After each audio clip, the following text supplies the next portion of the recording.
Olá, tudo bem? E aí, animados para a gente continuar o nosso conteúdo? Que bom, hein? Então, olha só, nós estamos estudando o processo penal, vamos estudando os institutos, para criando uma linha cronológica, tá? Então, a gente teve aquela parte introdutória, dos princípios do processo penal, a aplicação da lei processual penal, né? E aí a gente estudou o inquérito, que é esse procedimento extrajudicial. Aí, depois de inquérito, a gente estudou a ação penal, ou seja, agora a gente já sabe que para mover uma ação, a gente vai precisar da justa causa, que são os indícios de autoria, comprovação da materialidade do crime. Recebida essa denúncia, inicia a ação penal. E aí, nós estudamos a competência para saber qual é o juízo competente para processar e julgar aquele fato criminoso. Aí agora nós vamos estudar os sujeitos processuais, que são aqueles que são indispensáveis, têm os principais e os secundários. Sujeitos processuais principais são aqueles indispensáveis para que ocorra a ação penal, tá? E depois dos sujeitos processuais, a gente estuda a citação, que é o ato processual seguinte ao recebimento da denúncia ou queixa.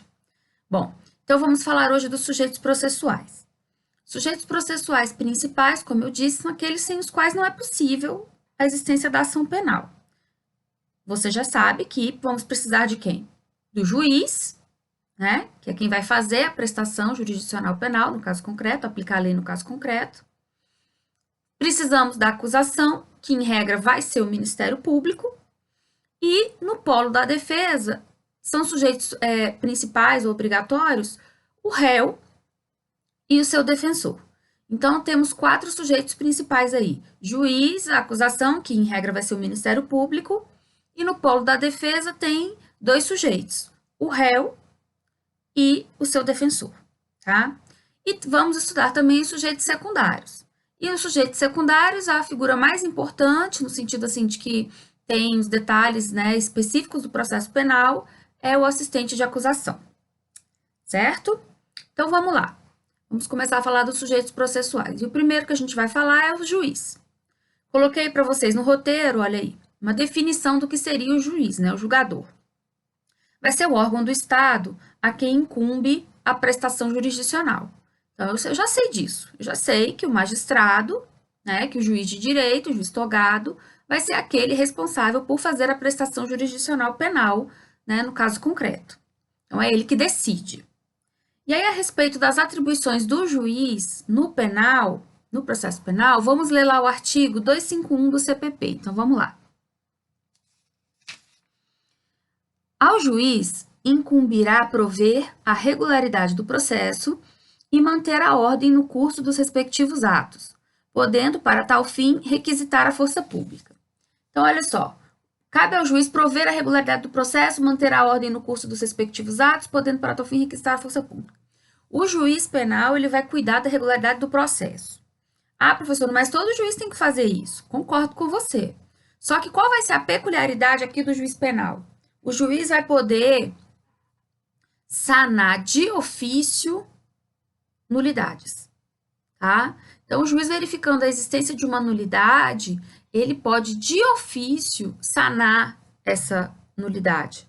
Ele não precisa esperar a manifestação da parte. Isso decorre exatamente dessa situação, que o juiz tem que prover a regularidade dos atos. Ele está verificando que um ato está sendo feito de forma irregular, foi praticado de forma irregular, ele mesmo de ofício já pode determinar que esse ato seja refeito. E por que isso? Por conta da natureza da prestação jurisdicional. A natureza da prestação jurisdicional penal, né, ela tem relação com o interesse público. A sociedade quer um processo penal justo, quer que o verdadeiro culpado seja condenado. Então, o juiz ele está ali para cuidar desse processo, cuidar que esse processo seja feito de uma forma legal, justa, em que as regras e os princípios sejam observados, né, que seja feito o devido processo legal. Então, o juiz tem essa iniciativa no âmbito do processo de sanar as nulidades de ofício, tá? A outra questão é podendo requisitar a força pública. A gente sabe que o penal, né, o processo penal, ele mexe com paixões. né? As vítimas, os familiares das vítimas, muitas vezes ficam muito, com razão, é, aborrecidos, com raiva da ocorrência do fato criminoso. E às vezes a família do acusado também. Então, muitas vezes acontece de, né, numa audiência, de durante o processo penal, haver um acirramento ali entre as partes envolvidas. E o juiz, então, pode precisar do auxílio da força pública. Então, a regra é que os atos processuais sejam públicos, a gente já estudou o princípio da publicidade, mas, por exemplo, já aconteceu em julgamento do plenário do júri que, né, tinha, entre aspas, torcida pelo acusado e, entre aspas, as pessoas querendo defender a memória, a honra da vítima, e ali haver um acirramento e, por exemplo, o juiz tem que determinar que as pessoas saiam do plenário do júri e faz o júri ali sem a presença do povo, né, das pessoas que normalmente poderiam estar ali acompanhando os atos. Então, cabe ao juiz, no caso concreto, verificar a necessidade do auxílio da força pública, de restringir a publicidade do ato e de tomar as providências para que a tramitação do processo seja feita de uma forma regular, né, e para que o objetivo seja atingido, certo? Ok. O que mais que a gente tem para falar da figura do juiz? Olha só, eu botei para vocês um roteiro que informações a respeito da função do magistrado vão estar na Lei Orgânica da Magistratura Nacional, né? Então, eu sei que muitos alunos têm a pretensão de ser magistrados, né? E é uma pretensão, assim, muito bacana, muito bonita, que vai exigir um esforço daqueles que têm esse interesse.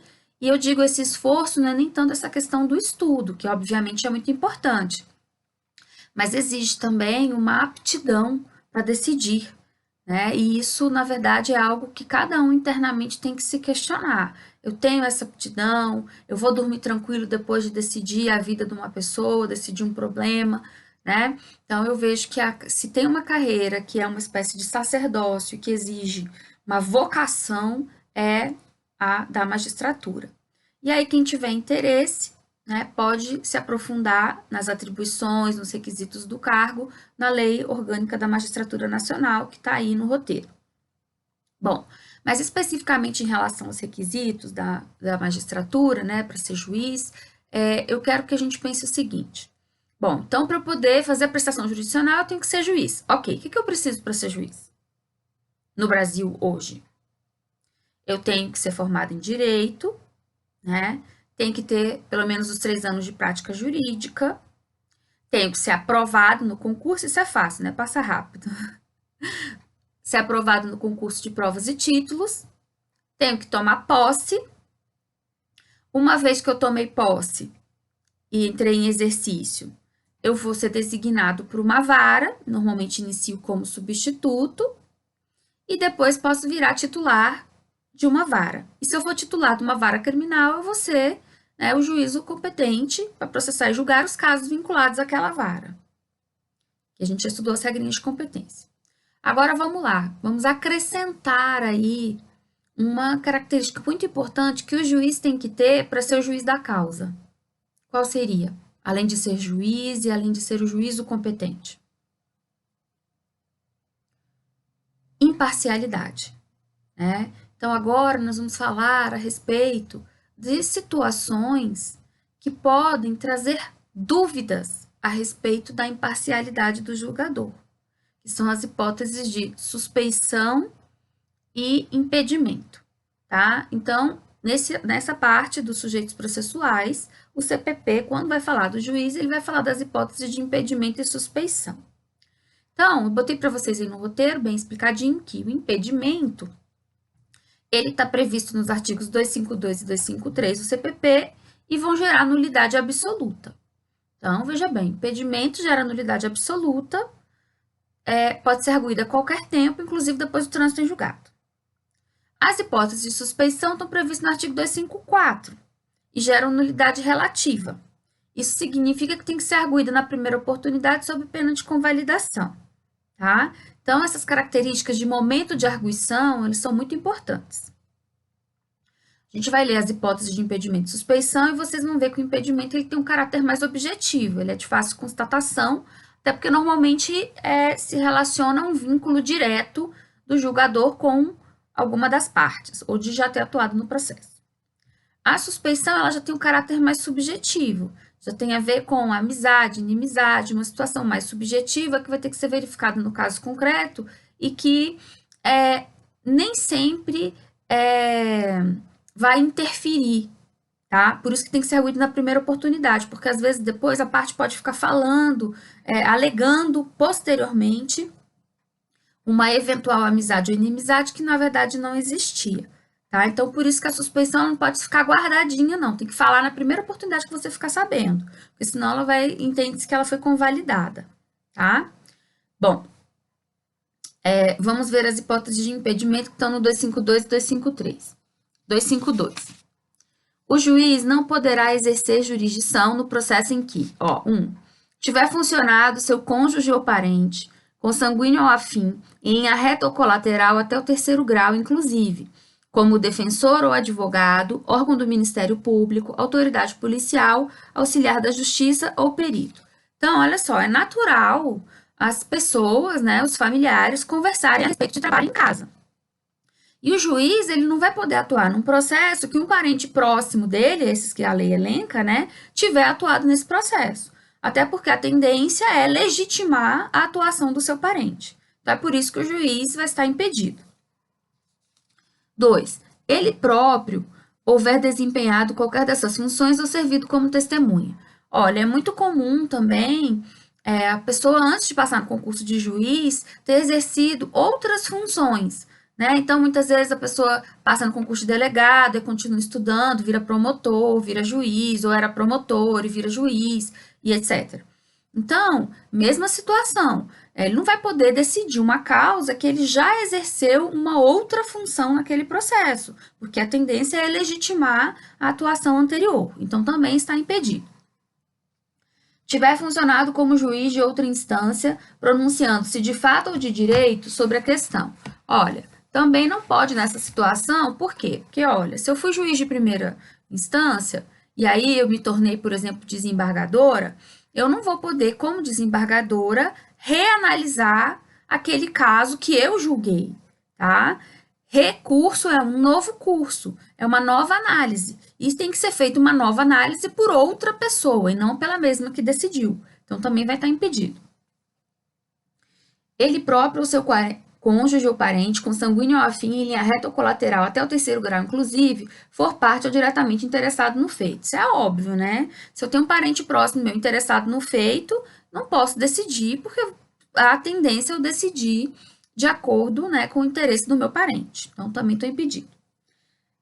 253, também impedimento. Nos juízos coletivos não poderão servir no mesmo processo os juízes que forem entre si parentes, consanguíneos ou afins, em linha reta ou colateral até o 3º grau, inclusive. De novo, se é um colegiado, eu e meu esposo, por exemplo, estamos no mesmo colegiado, não vou poder decidir, até porque normalmente, de novo, a tendência é conversar em casa a respeito do fato e alinhar os votos. Então, isso não é possível, né? Então, também tem que se declarar impedido. Normalmente, se um é relator, o outro não vota, e os colegiados, eles têm regrinhas para haver esse afastamento. A tendência dos tribunais é não colocar cônjuges no mesmo colegiado. E se for um pleno, é geralmente o mais antigo que vota.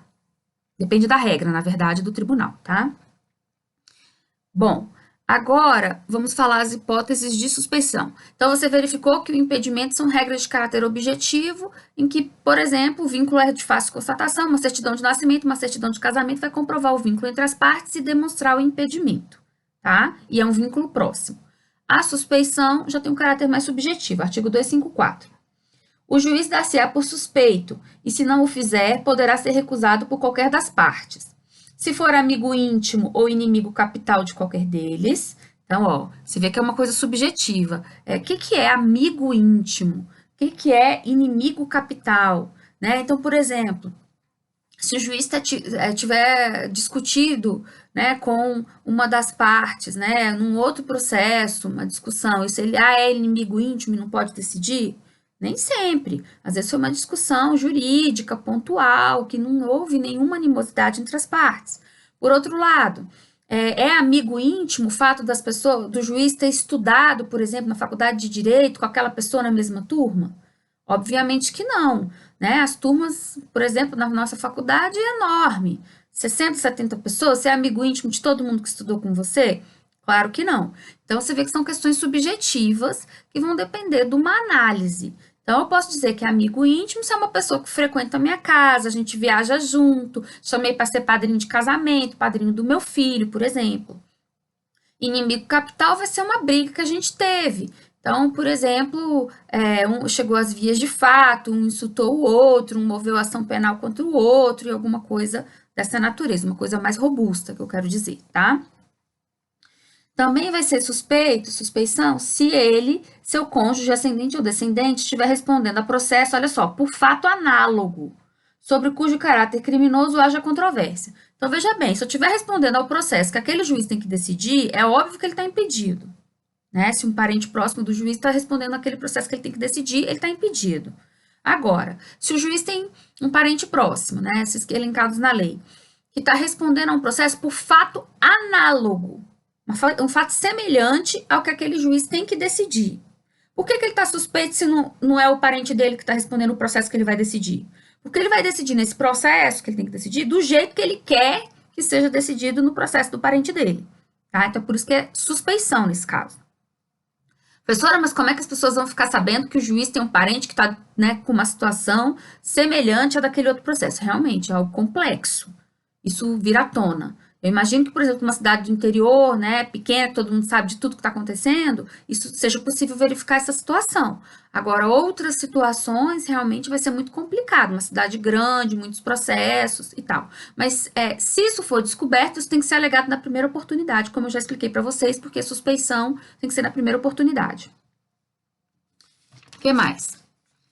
Se ele, seu cônjuge ou parente consanguíneo ou afim, até o terceiro grau, inclusive, sustentar demanda ou responder a processo que tem que ser julgado qualquer das partes. Isso aí é para evitar conluio, né? Então, por exemplo, eu vou decidir o processo do seu parente aqui, e você, outro juiz, vai decidir o processo do meu parente. Então, ajuda o meu parente aí, que eu ajudo o seu parente aqui. Isso aqui não pode, suspeição também.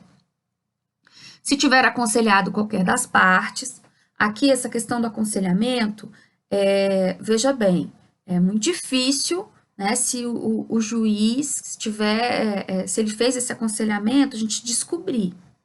Agora, é com base nesse dispositivo que muitas vezes as pessoas alegam que o juiz ele não deve ficar dando entrevista a respeito de caso concreto. Porque o juiz, quando dá entrevista de caso concreto, ele acaba se posicionando. E essa posição, ela pode servir de aconselhamento de como agir para as partes. Tá? Por isso tem que tomar esse cuidado. O juiz não deve se manifestar a respeito de fato que ele vai julgar, porque pode ser interpretado como um aconselhamento, uma orientação, e isso vai fazer com que o juiz se torne suspeito. Tá? E aí a gente teve aquele caso do Moro, né? Quando ele ainda era juiz, e hoje, gravando essa aula, ele não é mais ministro. E aí, hein? Que futuro será? Cenas dos próximos capítulos. Falar nisso, vocês estão gostando do House of Cards brasileiro? Tá animada essa temporada, não tá? Pois é, vamos nem falar disso, abafa.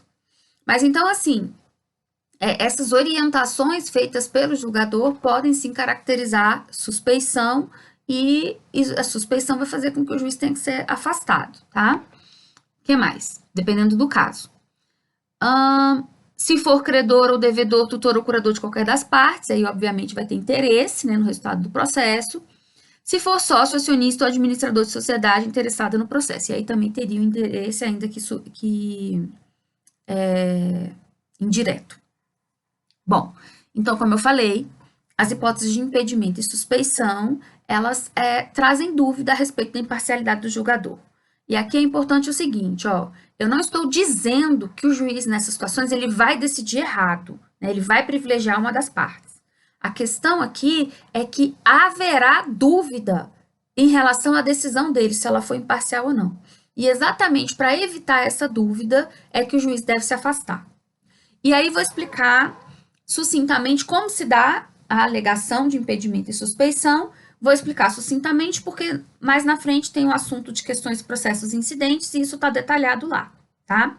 Mas então é assim, se eu sou juíza e verifico que tem uma hipótese de impedimento ou suspeição, o que deve acontecer? Eu devo me declarar de ofício. me declaro de ofício, impedida ou suspeita, e encaminho para o meu substituto legal.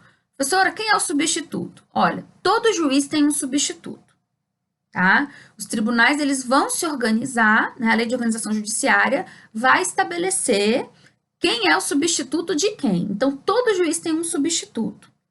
Ah, professora, mas na vara do interior é só um juiz. Sim, mas vai ter um juiz de uma comarca próxima que vai substituí-lo e esse vai substituir o outro, tá? Então, os substitutos já estão pré-estabelecidos. Bom, então eu me declarei de ofício, encaminho para o substituto, sem problemas. Ok. Se eu não me declarar de ofício, a parte poderá fazer essa alegação? Pode, tá? Pode fazer. E aí, veja bem, a parte alegando, o juiz pode reconhecer o impedimento ou suspeição ou não. Ah, professora, mas se o juiz não se declarou de ofício, a parte precisou fazê-lo, o juiz está de má fé? Não, tá? Às vezes o juiz não viu. A gente tem que entender que, assim, a gente não parte do pressuposto da má fé. Realmente tem muito processo, os juízes são muito assoberbados e pode ser que ele não tenha identificado naquele processo específico que ele estava impedido ou suspeito. De todo modo, então, quando a parte alega e o juiz reconhece, zero problema com isso, tá? Ele vai encaminhar para o substituto legal e não tem nenhum problema, nenhuma questão aí a ser discutida. Agora, se a parte alega suspeição e impedimento do juiz e o juiz não reconhece, o que tem que ser feito é que o juiz tem que fazer uma defesa, uma resposta, e a alegação, a arguição de impedimento e suspeição e a resposta vão ser encaminhados para um órgão específico do tribunal, um órgão especial, normalmente, que tem no regimento interno daquele tribunal, que o juiz está vinculado. Chegando nesse órgão especial, vai ser distribuído, né, para um relator, e esse relator vai verificar se é manifestamente improcedente a alegação da parte, porque a parte pode estar dizendo que o juiz está impedido ou suspeito só para, por exemplo, ganhar tempo, tá? Fazer o processo demorar. E aí, se for manifestamente improcedente, o relator já diz isso e o processo segue o curso normal. Agora, se houver alguma plausibilidade naquilo que foi alegado e a resposta não sanar essa questão, o relator ele já vai marcar a audiência de instrução e julgamento. Instrução porque eventualmente pode ter que ouvir testemunhas, como por exemplo, se for uma alegação de suspeição por amizade, inimizade, né? Essas coisas são difíceis de ser constatadas assim, geralmente precisa de prova testemunhal. E aí vai decidir. Bom, decidindo que o juiz não estava impedido nem suspeito, continua normalmente, e se verificar que houve má fé na alegação da parte, isso vai ser encaminhado para o órgão competente a averiguar. Então, se foi alegado pelo advogado, encaminha para a OAB, e se for, por exemplo, o Ministério Público, vai encaminhar para a Corregedoria do MP, tomar ciência e ver, né, apurar a conduta desse promotor de justiça. Por outro lado, se for procedente a alegação, ou seja, o juiz estava impedido ou suspeito, o processo vai seguir, né, com o substituto dele, sem prejuízo do juiz ser condenado a pagar as custas das diligências, porque você vê, toda essa tramitação dessa exceção, ela tem um custo. E o juiz deveria ter se declarado de ofício e não o fez. Então, ele vai ter que pagar essas custas sem prejuízo das outras responsabilidades. Que outras? Responsabilidade administrativa, disciplinar, que vai ser apurado, por que o juiz fez isso, se ele estava prevaricando, se foi ato de corrupção, né? E, eventualmente, responsabilidade criminal também, tá bom? Então, é essa a tramitação. Bom, é isso que a gente tinha para falar do juiz. Agora, vamos falar do sujeito processual Ministério Público. Né? A gente já vem falando do Ministério Público aí muito, por quê? Porque ele tem uma atuação específica no processo penal. E aí, vamos lá no artigo 127, o artigo 127 da Constituição vai falar do órgão do Ministério Público como um todo, né? E o artigo 129, inciso 1º da Constituição, fala da atribuição específica do MP, que é ser titular da ação penal pública, que a gente também já conversou aqui. Vamos ver o que o CPP fala da atuação do MP, artigo 257. Ao Ministério Público cabe, 1.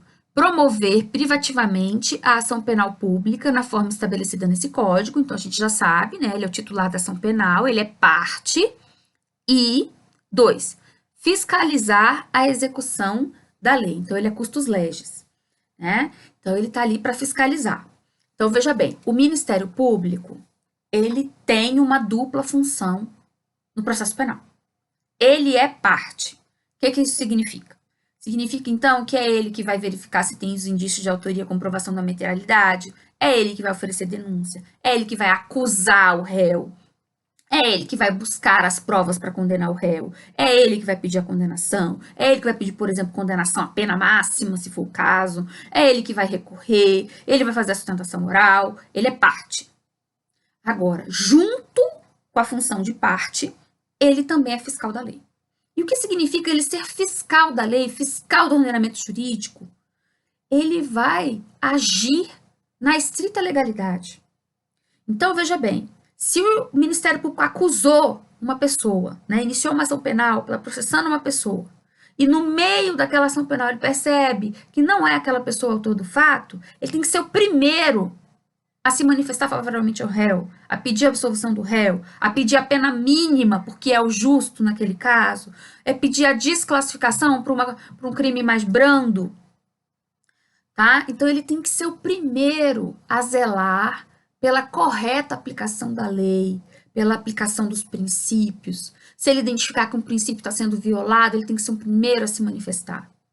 E tanto isso é verdade que, olha só, o Ministério Público, ele pode, né, impetrar habeas corpus em favor do réu. Então, ele tem ali a obrigação de zelar. Não tem motivo para aquela pessoa ficar presa, ele tem que opinar pela liberdade. Se o juiz não soltar, ele pode, então, impetrar o habeas corpus. Ele está ali para zelar pela legalidade. Isso é muito importante. Tá? Eu vejo também muitos alunos querendo ser do Ministério Público com uma ideia assim de que vão virar o Batman, né? Vou vestir a capa do Batman e vou ser o vingador da sociedade. O Ministério Público não é vingador. O Ministério Público está ali para proteger a sociedade. Ele representa a sociedade na ação penal, tá? Está ali para conseguir a condenação do verdadeiro culpado. Mas se no meio do caminho ele percebe, né, que não é o culpado, que aquela pessoa tem circunstâncias atenuantes, que tem benefícios que têm que ser preservados, ele tem que ser o primeiro a se manifestar. É muito importante ter isso em mente. E veja bem, professor, todo mundo sabe disso, é muito tranquilo. Mas você percebeu aí no seu código, ó, que esse artigo 257 ele foi alterado em 2008, e ele foi alterado em 2008 exatamente para reforçar essa questão da fiscalização da lei. Então você veja, ainda neste século, uma ideia assim que já deveria estar tão consolidada em relação à atuação do MP, o legislador se preocupou em deixar isso expresso no CPP. Exatamente para ficar claro para todo mundo que o MP ele tem essa dupla atribuição, tá? Bom, aqueles que quiserem seguir a carreira do Ministério Público vão ter que estudar bastante a Lei Orgânica Nacional do MP. Botei aí a legislação para vocês, né? É uma carreira muito bonita. Temos vários professores, né, membros do Ministério Público que honram a camisa que vestem, a camisa do MP, do MPF, do MPDFT, né? Então, promotores de justiça que realmente buscam a justiça e nos orgulham aí de ser nossos colegas, tá? E vocês têm a oportunidade de ser alunos deles, aí da faculdade.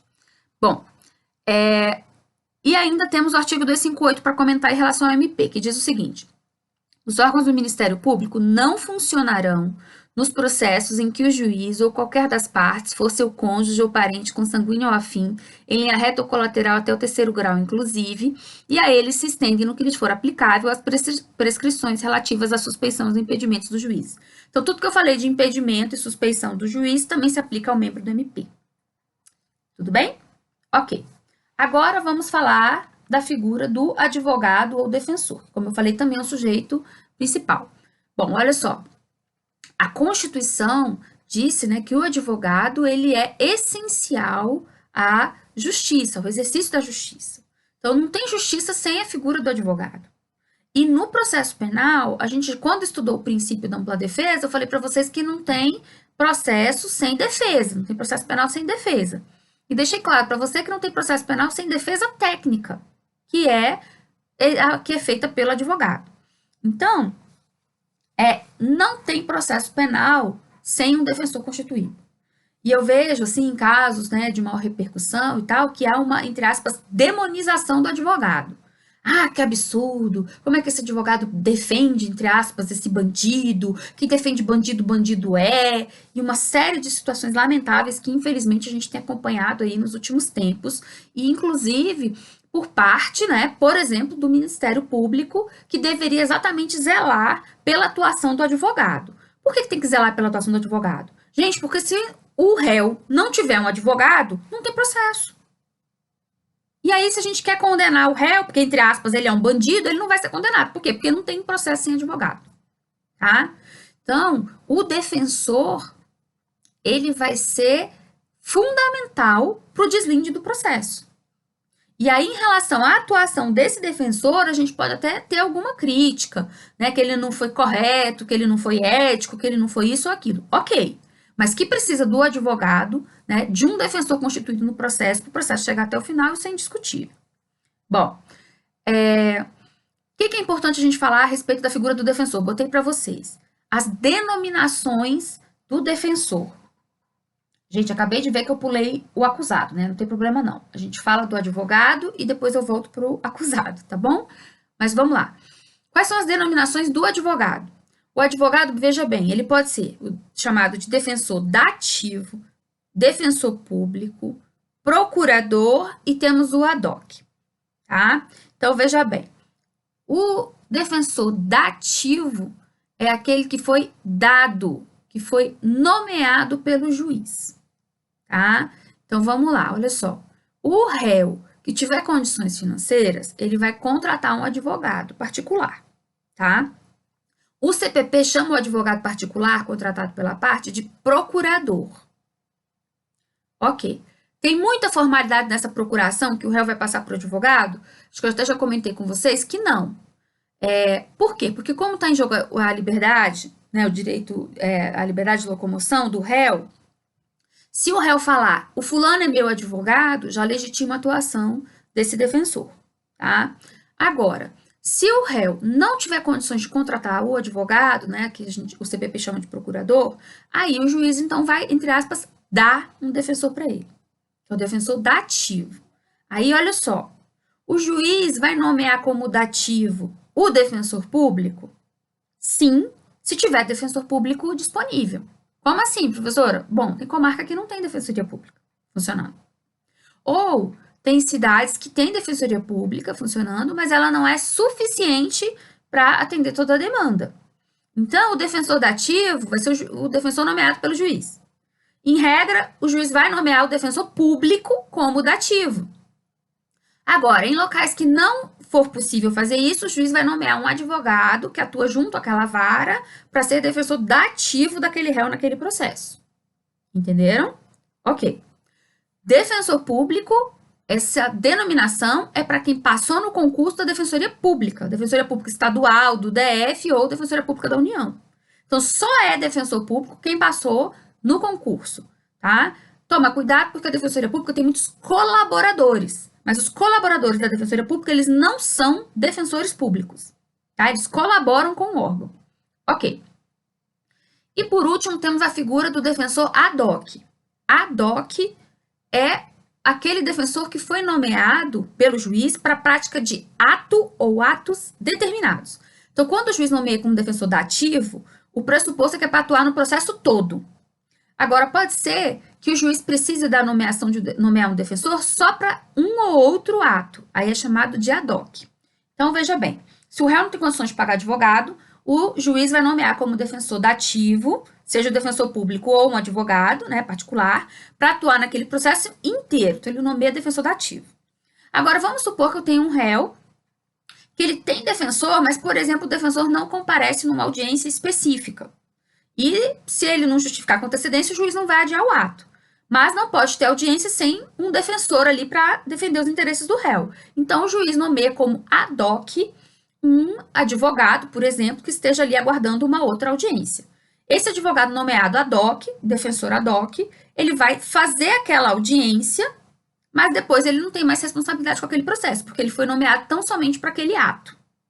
Pode acontecer também uma outra situação de ad hoc, quando o réu recorre, o defensor dele, né, o advogado dele, daquele réu, não apresenta, por exemplo, as razões do recurso, ou contra razões de recurso, aí o juiz nomeia um defensor ad hoc só para apresentar as razões naquele recurso, tá?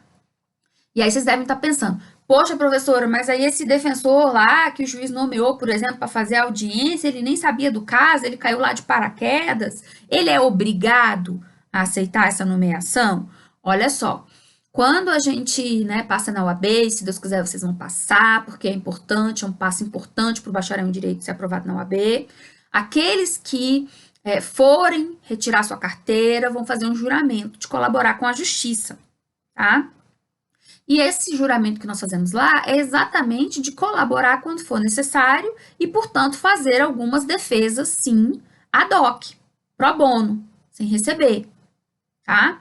E, então, olha só, eu posso me negar se eu tiver um motivo justo. Se eu não tiver, eu sou obrigada. Então, vamos supor que eu tô lá esperando a minha audiência e a audiência anterior o advogado não vai. Como é que eu vou virar pro juiz e vou falar, ah, não, essa audiência eu não vou fazer, porque a minha é só a próxima, se eu tô lá esperando, entendeu? Muito complicado você negar. Ah, professor, mas eu vou me negar. Se você se negar, o que pode acontecer é que o juiz oficia o AB dizendo que você se negou a colaborar. E você vai responder a um processo administrativo na OAB por conta disso. Por outro lado, se você tiver uma justificativa, por exemplo, você acabou de fazer a sua audiência, o advogado da próxima não foi, o juiz te pede para ficar. Excelência, eu não posso, porque eu tenho uma outra audiência, eu tenho uma consulta, eu tenho que buscar meus filhos na escola, etc. Se tiver uma justificativa plausível, tá? O juiz, né, normalmente entende e tudo bem. Agora, se o juiz achar que você está ali enrolando ele, ele pode pedir que você comprove. Então, tome cuidado com essa justificativa que você for apresentar, tá? E se você tiver nessa situação de ser nomeado ad hoc, e aí é um processo que você não conhece, como é que faz? Bom, como é que faz é o seguinte, você pede para o juiz diz para ele que você precisa ter acesso ao processo. E o juiz, em regra, vai lhe dar um tempo para você estudar o processo. É óbvio que o juiz não vai te dar 2 horas para estudar o processo, porque, de novo, ele tem, né, ali uma agenda a cumprir. Mas uns 10, 15 minutos você consegue dar uma olhada rápida no processo. Se você estiver nessa situação, o que você tem que fazer? Primeira coisa é ler a denúncia, você saber qual é a acusação. Segunda coisa, depois de ler a denúncia, é localizar ali no processo qual foi a manifestação do réu que você vai defender ali, que você está representando ali. Então, normalmente, né, a pessoa que foi acusada talvez tenha sido ouvida na delegacia. Então, você procura rapidamente no inquérito se tem a versão do acusado. Ou então pede para conversar com ele, ele estando ali presente. E se ainda der tempo, você vê quais são as testemunhas que vão ser ouvidas naquela audiência e dá uma lida rápida no que elas falaram. Tá? Então, é mais ou menos isso que você deve fazer nessa situação de você ser nomeado ad hoc. Tudo bem? Bom, vamos ler alguns artigos aqui a respeito do defensor para a gente pontuar. Então, ó, o 263. Se o acusado não tivesse, ele é nomeado defensor pelo juiz, ressalvado o seu direito de, a todo tempo, nomear outro de sua confiança ou a si mesmo defender-se caso tenha habilitação. Tá, então, olha só. Eu posso me defender no processo? Posso fazer minha defesa técnica? Posso fazer minha defesa técnica? Posso se eu for advogada. Tá? É essa a situação que ele está falando aqui. Outra coisa, parágrafo único. O acusado que não for pobre será obrigado a pagar os honorários do defensor dativo arbitrados pelo juiz. Então, veja bem, verifico no processo que o réu tem condições de pagar os honorários. O juiz deve arbitrar esses honorários para o dativo. Ah, professora, mas por que quem tem dinheiro, né, não constitui o procurador, o advogado particular? Tem gente que não quer.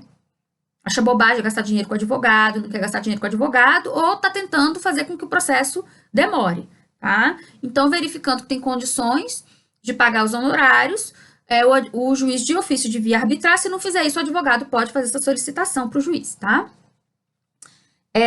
O 261. Nenhum acusado, ainda que ausente ou foragido, será processado ou julgado sem defensor. A gente já falou sobre isso. E para a gente fechar essa leitura aqui, o 265, que é importante. O defensor não poderá abandonar o processo, senão por motivo imperioso, comunicando previamente o juiz sob pena de multa de 10 a 100 salários mínimos, sem prejuízo das demais sanções cabíveis. Então, tem todo um procedimento para você abandonar, largar o processo, não defender mais uma pessoa, tá?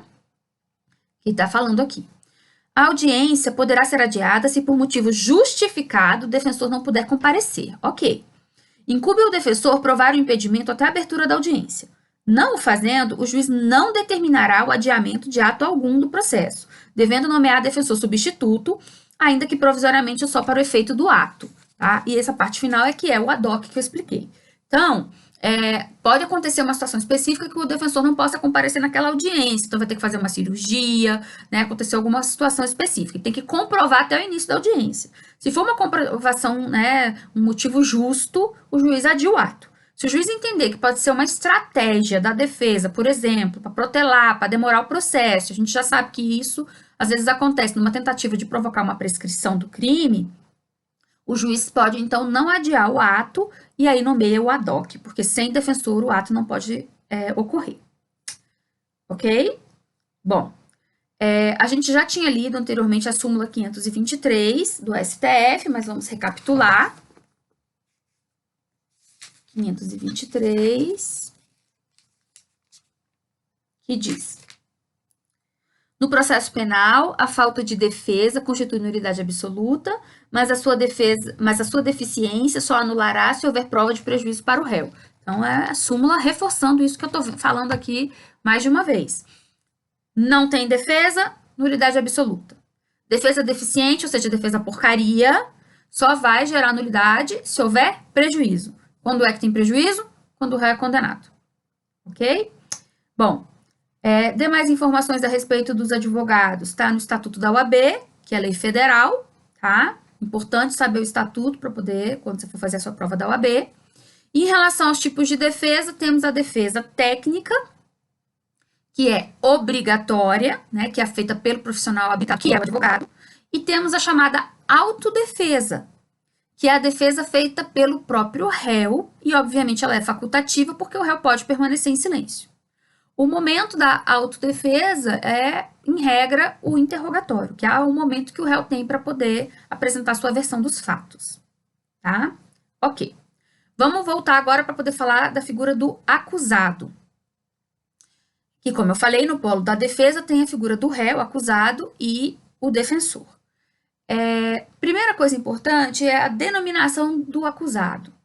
E aí, veja bem, na fase extrajudicial, que é na fase da investigação, temos algumas denominações. Primeiro, no início, quando acontece o fato criminoso, logo após o fato criminoso, no início das investigações, a figura do suspeito. Tá? Então, no início das investigações, todo mundo é suspeito. Todo mundo tiver relação com o fato é suspeito. Conforme as investigações forem progredindo e surgirem indícios, né, informações contra pessoa ou pessoas determinadas, essas pessoas vão ser indiciadas. A gente já falou do indiciamento. Então, na fase extrajudicial, temos a figura do suspeito, a figura do indiciado. E se a pessoa for presa em flagrante, ele é chamado de autuado, porque ele foi autuado em flagrante. Tá? Então, na fase do inquérito, normalmente são essas denominações.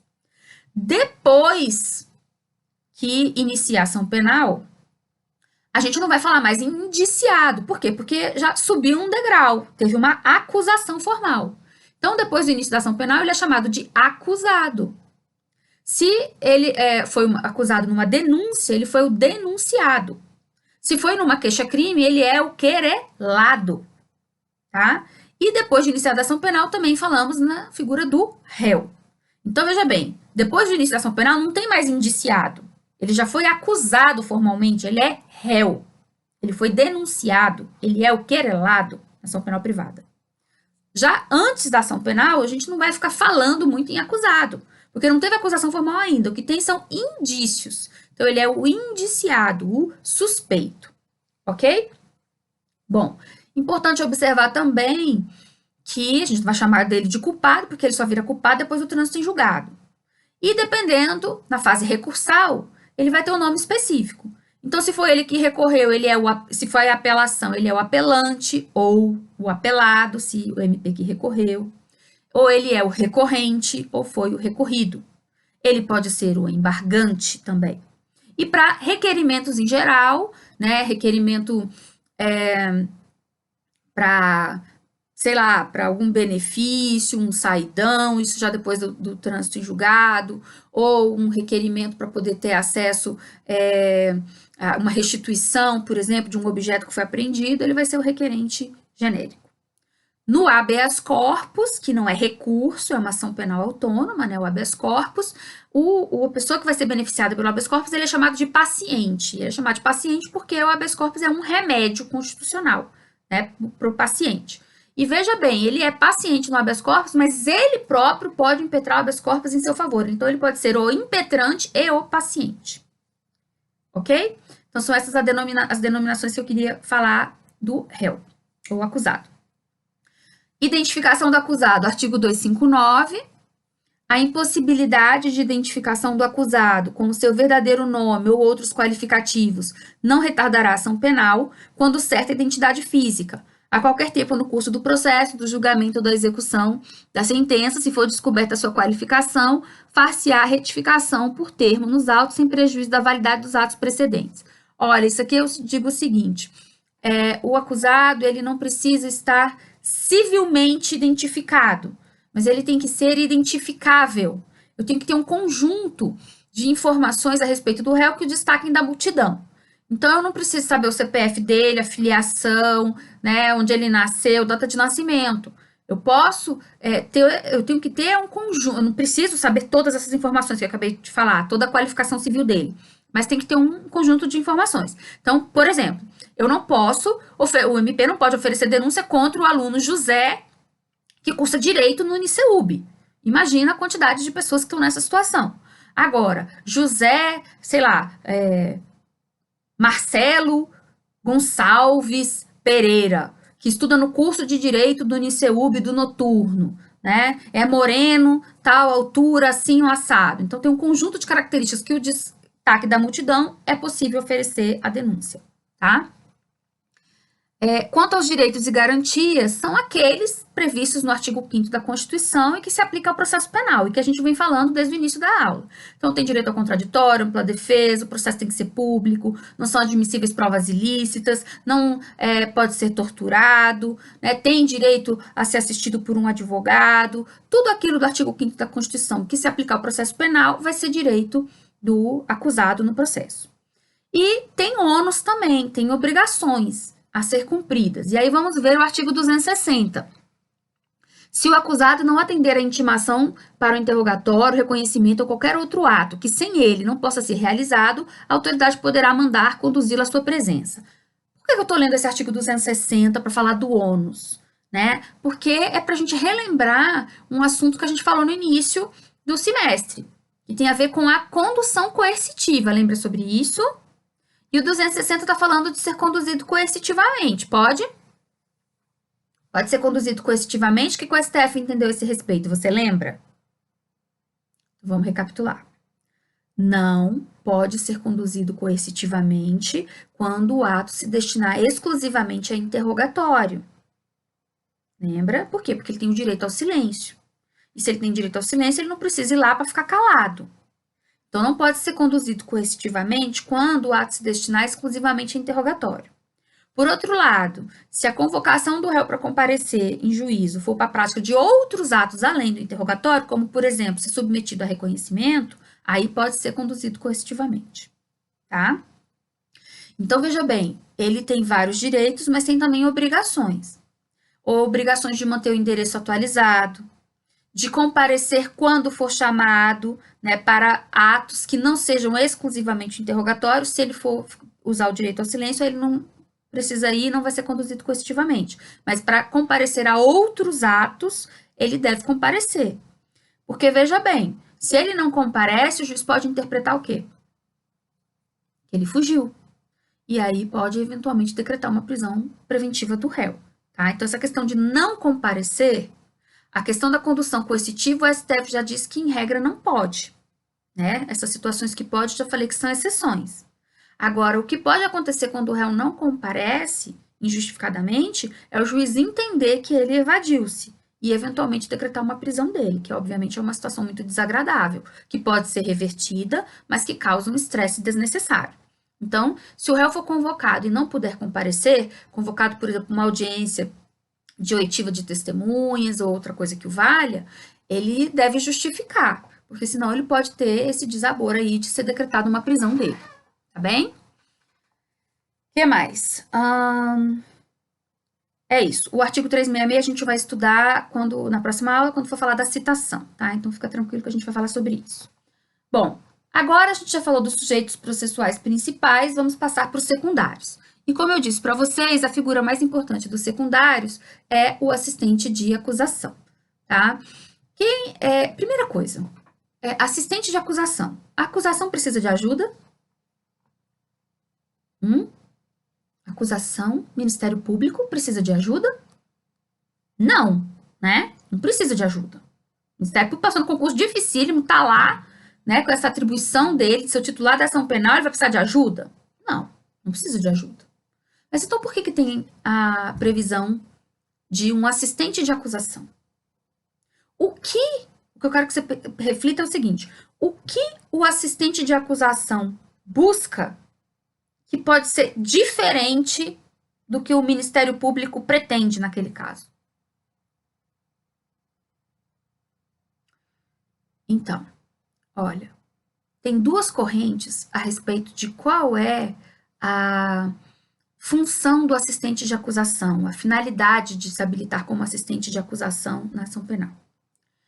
A corrente tradicional, né, ela diz que o objetivo do assistente de acusação é garantir a obtenção do título executivo judicial. É garantir a obtenção de uma sentença condenatória. Para quê? Para executar essa sentença no civil, né, na área civil, na vara civil, e obter a reparação do dano. E veja bem, isso pode não coincidir com o interesse do MP, porque, como a gente já falou, dependendo da situação, o Ministério pode, por exemplo, pedir a absolvição do réu, né? Então, o objetivo do assistente é garantir uma sentença condenatória para executar no civil e obter a reparação do dano. Essa é a primeira corrente. A segunda corrente diz o seguinte: ok, o objetivo do assistente é garantir a sentença condenatória, mas é outra coisa também. Qual seria essa outra finalidade do assistente? Outro objetivo do assistente? Aquela palavrinha que o direito penal sistematicamente finge que não existe, porque é feia no penal. Sabe qual é? Vingança. Vingança. Professora, tem uma teoria que diz que o assistente de acusação quer se vingar. Feio, né? Pois é. De novo, essa palavrinha não se fala no penal, no processo penal. Mas no fundinho é isso. Tá? A segunda corrente, ela vai dizer que o assistente de acusação, ele tem por objetivo garantir o título, mas ele pode também pleitear uma condenação pelo crime mais grave, pela maior pena possível, no pior regime que for possível naquela situação para o réu. Então, ó, independente disso ser ou não justo, né? Então, é exatamente essa segunda corrente, ela acaba, né, permitindo que o assistente, entre aspas, busque vingança. Porque ele vai estar ali lutando para o réu ser condenado, não é simplesmente por um homicídio, mas por um homicídio qualificado. Ele vai querer recorrer quando o juiz aplicar uma pena mínima, porque o que ele quer é uma pena máxima, ainda que não seja o mais adequado naquela situação. Ele vai recorrer porque, por exemplo, o juiz, num caso concreto, aplicou um regime semiaberto e o que ele quer é a pior coisa possível para o réu. Então, ele vai recorrer querendo um regime fechado. Então, tem essas duas correntes a respeito da atuação do assistente de acusação, tá? Qual é a corrente adotada pelo CPP? O que você acha? Primeira corrente. O objetivo do assistente é garantir o título executivo, é garantir uma sentença condenatória, não interessa o teor da sentença condenatória. E essa segunda corrente? Ela é adotada, então, onde? É só da doutrina? Não. A segunda corrente tem sido adotada pelos nossos tribunais, tá? Como é que eu identifico isso? De novo, o tribunal vai falar, eu deixo o assistente de acusação promover vingança? Não. Os tribunais, eles adotam a segunda corrente quando eles recebem, né, recursos, conhecem recursos do assistente visando modificar a classificação do crime para crime mais grave, aumentar a pena, mudança de regime. Porque essas possibilidades, não recorrer por esse motivo, não estão previstas como recursos que o assistente pode mover por conta própria. Mas quando o tribunal admite um recurso que não teria previsão legal para essas finalidades, ele está legitimando a segunda corrente. Ok? Tá. Então, agora vamos ver o que o CPP fala da figura do assistente. Vamos ler lá. 268. Em todos os termos da ação pública, poderá intervir como assistente do Ministério Público, o ofendido ou seu representante legal, ou na falta, qualquer das pessoas mencionadas no artigo 31, que é o cônjuge, ascendente, descendente ou irmão. Então, quem tem legitimidade para se habilitar como assistente? Quem é o assistente? É a vítima ou o parente. E aí, a vítima ou o parente se habilita na ação penal. Só que, na prática, ele não vai lá atuar, né, no processo. Ele vai contratar um advogado para representá-lo no processo. Mas quero que você entenda que o assistente é a vítima ou o parente, que vai contratar um advogado para praticar os atos no processo. 269. O assistente será admitido enquanto não passar em julgado a sentença e receberá a causa no estado em que a achar. Então, a habilitação do assistente, ela se dá durante a ação penal, tá? Depois de iniciada a ação penal, ele pode se habilitar até antes do trânsito em julgado. Por quê? Porque não há, então, assistência na fase extrajudicial, pelo menos não assistência formal, né? E nem depois na fase de execução penal. É só durante o processo. De uma ação penal pública, óbvio. Porque na ação penal privada, a vítima ou o parente vai ser o titular da ação penal, né? Então, não tem como ele assistir a ele próprio. 270. O Corréu, no mesmo processo, não poderá intervir como assistente do Ministério Público. Isso é óbvio, né? Porque se eu estou sendo acusada no processo junto com outra pessoa, eu não posso me habilitar para acusar o outro. Então, não tem como isso acontecer, né? Seria um absurdo isso. 271, Ao assistente será permitido propor meios de prova, requerer perguntas às testemunhas, aditar o libelo e os articulados, participar do debate oral e arrazoar os recursos interpostos pelo Ministério Público, ok? Então, o MP recorreu, ele pode arrazoar, né? Agora, ou por ele próprio, nos casos dos artigos 584 e 598. Então, veja bem, é aqui que a gente identifica aquela questão da primeira ou da segunda corrente. O CPP só legitima que o assistente de acusação recorra por conta própria, ou seja, recorra independente do MP não ter recorrido, quando não obteve a sentença condenatória. Então, vamos supor que foi proferida uma sentença absolutória e o MP não recorreu. Então, não tem como o assistente arrazoar um recurso que não foi interposto pelo MP. Ele pode recorrer. E ele pode recorrer porque o CPP entende que o objetivo do assistente é obter o título executivo judicial. Ok? Então, é aqui que a gente verifica que o CPP adotou a primeira corrente. Agora, quando os tribunais admitem outros recursos que não sejam essas hipóteses legais, os tribunais estão adotando a segunda corrente, porque estão conhecendo recursos que têm finalidades diferentes de obter uma sentença condenatória.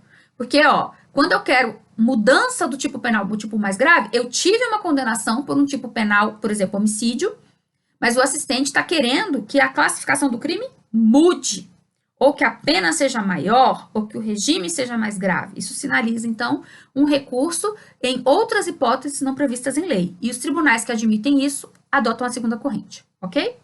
Tá. Aí vem, parágrafo 1º, está dizendo que o juiz vai ouvir o MP e decidirá acerca da realização das provas propostas pelo assistente. Então, quando a pessoa se habilita, o juiz verifica se tem esses requisitos. Quais são os requisitos para se habilitar como assistente? Legitimidade e ação penal em curso. Se esses requisitos estão presentes, a pessoa vai se habilitar. E aí o juiz vai comunicar ao Ministério Público para ele ficar sabendo que ele vai ter companhia na acusação. E o parágrafo 2º do 271 diz: o processo prosseguirá independentemente de nova intimação do assistente, quando este intimado deixar de comparecer a qualquer dos atos da instrução ou do julgamento, sem motivo de força maior devidamente comprovado. Então, ele é um sujeito secundário. Se ele não for, deixa ele para lá. Não precisa dele para ação penal seguir. O Ministério Público será ouvido previamente sobre a admissão do assistente, quer dizer, vai comunicar para o MP, ele vai checar se os requisitos estão presentes, mas, como eu disse, os requisitos são tranquilos, né? Legitimidade e ação penal pública. 273. Do despacho que admitir ou não o assistente, não caberá recurso, devendo, entretanto, constar dos autos o pedido e a decisão. Olha só.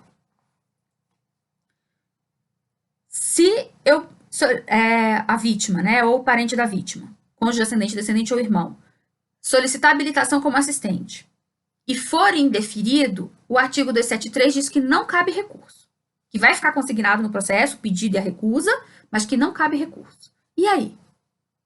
Se eu tenho direito de me habilitar como assistente, fiz a solicitação e o juiz indeferiu, não cabe recurso, o que eu faço? Choro? Não. qual seria a forma de eu conseguir essa habilitação no processo penal? Se eu preencho os requisitos e o juiz, de forma arbitrária, nega a habilitação. Mandado de segurança, tá?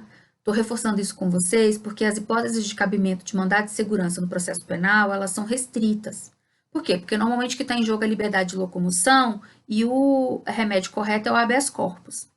Mas aqui é uma hipótese, né, que cabe o mandado de segurança, quando, né, arbitrariamente é negada a habilitação do assistente de acusação. Mandado de segurança é o meio correto de impugnação, né, de eu conseguir essa habilitação que foi arbitrariamente negada pelo juiz. Então, presta atenção, porque realmente, como eu falei, é raro o cabimento de mandado de segurança no processo penal. Ok.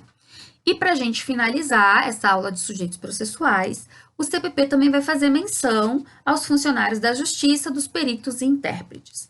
Ele vai dizer que, com as devidas adaptações, né, as prescrições de suspeição dos juízes também se estendem para os funcionários, né, que são os servidores, né, serventuários da Justiça, os servidores lá da vara, e também se aplicam para os peritos e intérpretes. Perito e intérprete, eles são equiparados no âmbito do processo penal. Né? As prescrições dos peritos também se aplicam para os intérpretes. E, especificamente em relação aos peritos, por exemplo, o que diz aqui? 275. O perito, ainda quando não oficial, estará sujeito à disciplina judiciária. No capítulo de prova criminal, né, na aula de prova criminal, a gente vai falar mais a respeito dos peritos e vocês vão ver que tem peritos oficiais, que são aqueles concursados, mas tem os peritos não oficiais, que são aqueles que são nomeados pelo juiz. E aí a gente vai ver que o não oficial, ele presta o compromisso, né, de desempenhar bem a sua função, e aí ele também presta o compromisso de não estar ali, ter nenhum envolvimento com qualquer das partes, né, de não estar suspeito nem impedido. E aí, exatamente por isso, ele é equiparado ao oficial. Aqui também diz, ó, o 276, que as partes não intervirão na nomeação do perito. Olha só, a regra no processo penal é que a perícia seja feita pelo perito oficial. Perito oficial é aquele que passou no concurso de perito. Agora, como eu disse, tem situações que não tem perito oficial disponível, aí o juiz vai nomear. O juiz vai nomear por conta dele e não por interferência das partes. As partes que quiserem uma outra opinião técnica no processo vão contratar assistentes técnicos. Então, veja bem, quando a gente for para a prova criminal, a gente vai falar do perito oficial, perito não oficial e do assistente técnico, tá bom? Isso depois a gente vai detalhar para vocês. Então, o que importa aqui em relação aos sujeitos processuais é essa observação, que também está na 280, vou ler para vocês, é extensiva aos peritos no que lhe for aplicável, disposto sob suspeição dos juízes. Então, aqui, o que interessa saber em relação aos servidores públicos, né, funcionários da justiça, os serventuários, peritos e intérpretes, é que aquilo que a gente falou em relação à suspeição e com as devidas adaptações e impedimento também vão se aplicar para esses sujeitos secundários. Ok? Então, terminamos por hoje. Obrigada.